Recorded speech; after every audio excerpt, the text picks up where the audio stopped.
करता हूँ मेरे YouTube चैनल पर क्लास 9th मैथ्स की एक्सरसाइज 8.1 क्वेश्चन नंबर 6 को आज हम डिस्कस करेंगे। वो कह रहा है कि diagonal AC of a parallelogram ABCD bisect angle A।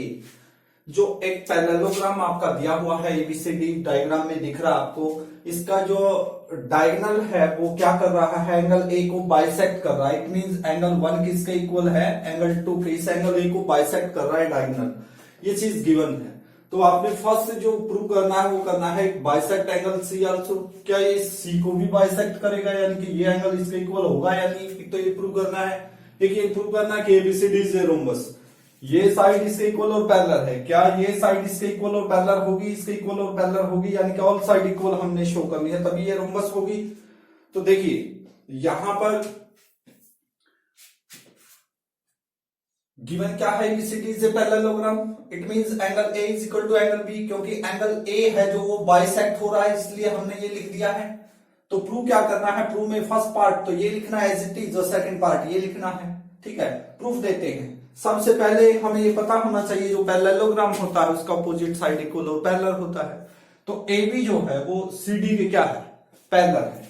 ये लाइन इसके पैरेलल है। यदि ये लाइन इसके पैरेलल है तो ये AC किसका काम करेगी भाई, ट्रांसवर्सल का काम करेगी। ठीक है, और ट्रांसवर्सल के अंदर देखिए जो ये वाला एंगल है ये किसके इक्वल जाएगा, जब ये साइड और ये साइड पैरेलल है तो ये ट्रांसवर्सल होगी, तो एंगल 1 इसके इक्वल जाएगा एंगल 3 के। तो angle 1 is equal to angle 3 क्यों, क्योंकि ये क्या है, अल्टरनेट एंगल है, ये हम रीजन लिख सकते हैं।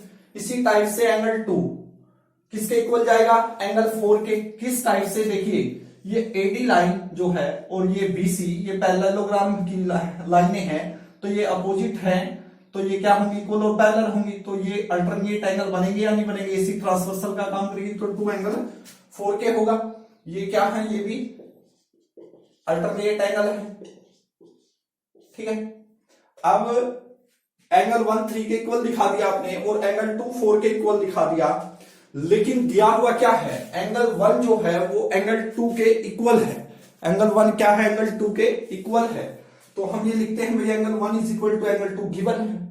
हम देखते हैं from 1 and 2, from 1 and 2 first और सेकंड की जब हम कंपैरिजन करते हैं, क्या मिल रहा है आपको, एंगल 1 3 के इक्वल जा रहा है और एंगल 2 एंगल 4 के, 1 2 एंड 3 तीनों ही देखो, तीनों ही कंपैरिजन करो। एंगल 1 3 के इक्वल भी है, एंगल 1 2 के इक्वल भी है, तो it means angle 1 is equal to angle 2 is equal to angle 3 हो गया। और एंगल 2 किसके इक्वल है, एंगल 4 के, यानी कि सारे के सारे एंगल क्या हो गए, इक्वल हो गए। तो हम क्या लिख सकते हैं, जो हमने प्रूव करना था कि जो ये C है, C यानी एंगल 3 और 4 है, ये बाइसेक्ट होंगे। तो ये था सिंपल सा, तो it proves that AC bisect angle C। इसी टाइप से सेकंड में प्रूव करना है कि क्या ABCD एक रोम्बस है। तो एंगल 1 किसके इक्वल है, 2 के गिवन है, और एंगल 1 किसके इक्वल है, 3 का अल्टरनेट एंगल है। तो इसी टाइप का तो 2 एंगल किसके इक्वल हो जाएगा, ये एंगल इसके इक्वल हो गया, तो ये साइड इसके इक्वल होगी या नहीं होगी।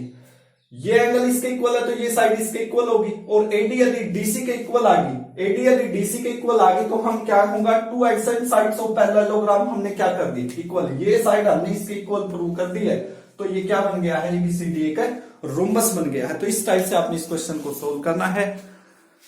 तो ज्यादा कुछ नहीं है क्वेश्चन के अंदर, बस आपने थोड़ा सा समझना है क्वेश्चन को कि दिया हुआ क्या है, प्रूव क्या करना है। तो इस टाइप से आपने इस क्वेश्चन को सोल्व करना था। तो आशा करता हूं कि आपको क्वेश्चन अच्छे से समझ में आ गया होगा। यदि आपको फिर भी कहीं पर कोई भी डाउट है तो आप प्लीज मुझे बताइए, मैं दोबारा आपको करवाने की कोशिश करूंगा। Thank you very much, have a nice day.